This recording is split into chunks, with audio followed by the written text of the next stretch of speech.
Thank you very much for that kind introduction. Thank you for coming.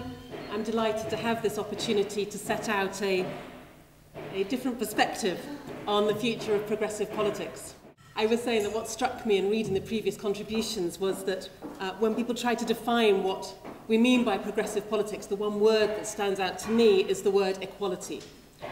That the advances that politics have seen over decades or centuries have been diverse, whether it's freedom of speech and the rule of law, the abolition of slavery, the extension of the franchise first to all men and then to women as well, the creation of the welfare state, and the acknowledgement that there are fundamental rights which must be granted to all. But the link between all of those is equality, that all of us are of equal worth and should have equal rights, whether it's the right to speak our mind, to vote for our government, or to defend ourselves before the law. That women and men are equal, that all races are equal, that your birth shouldn't entitle you to more power than another, that one person or one race should not enslave another. And these are the goals that progressive politics has pursued. It's true that we've not always achieved them. Women have the vote, but women have nothing like the same representation in Parliament or in any other centre of power than men do. We may have banished forms of legal slavery, at least within our shores most of the time, but there remains huge economic exploitation of one human by another here and around the world. So human rights have been enshrined in our law. There should be no discrimination on grounds of race or sexual orientation.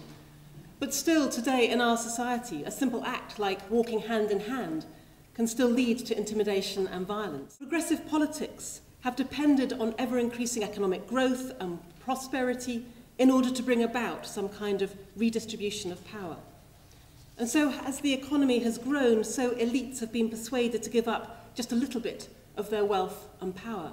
And they've accepted a little bit more taxation and redistribution. They've allowed political power to be spread a little more thinly. And we see progressive politics being undermined by power and money, and the path towards genuine equality running into the sand. And often with the best of intentions, the pursuit of increased national economic growth and wealth as a means to promote equality carries within it the seeds of its own failures.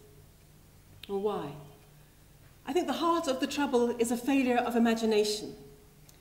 For throughout the years, progressive politics, whether Labour or socialist, liberal or social democratic, has failed to grasp the essence of equality. We are all equal, but that equality doesn't stop at the borders of the United Kingdom, and nor does it stop with the present generation. True equality means seeing every human being on this planet as having an equal call upon us. Those on the far side of the world suffering the effects of the earthquake in Chile, for example, should mean as much to us as those living at the end of our street. And those whose world we are destroying, whose precious resources we're burning up, whose species we are making extinct, whose seas we are poisoning, and whose beauty and tranquility we are sacrificing, those who are yet to be born, we owe them just as much as those around us today. So what do we offer to that progressive coalition? Well, first, we are free from the influence of power and money. We have no vested interests, and we are free to represent those without anyone to speak on their behalf. That is the people strand of our party. Second, we understand that living in balance with the natural environment is the only way to provide a genuinely sustainable future for all of us. The word sustainable has been debased by successive governments to mean little more than business as usual, but I see it as the genuine counterpart to equality. And its radical force must be reclaimed and fully absorbed by progressive politicians and activists of all parties and none. That simple premise that we must meet today's needs without compromising the ability of future generations to meet theirs. And third, as a genuinely internationalist party, the only one, for example, who's regularly stood on a single platform for the European elections, we can speak up for those outside our borders whose lives are so strongly affected by our actions, from war and the arms trade to drugs and crime, to financial policy, or even to how we choose to shop. I've outlined why I believe that progressive politics must renew itself, not in tactics or individual policies, but in the very core of our work. I think we need to see that true equality is a far more powerful and difficult aim, really, than we might ever have believed, and that it's a challenge for our imagination and for our ability to empathise with those we may never have met in countries we may never have visited. The risk is that we try to make progress in our own narrow confines of the economic well-being of the people of the United Kingdom who are alive here and now today.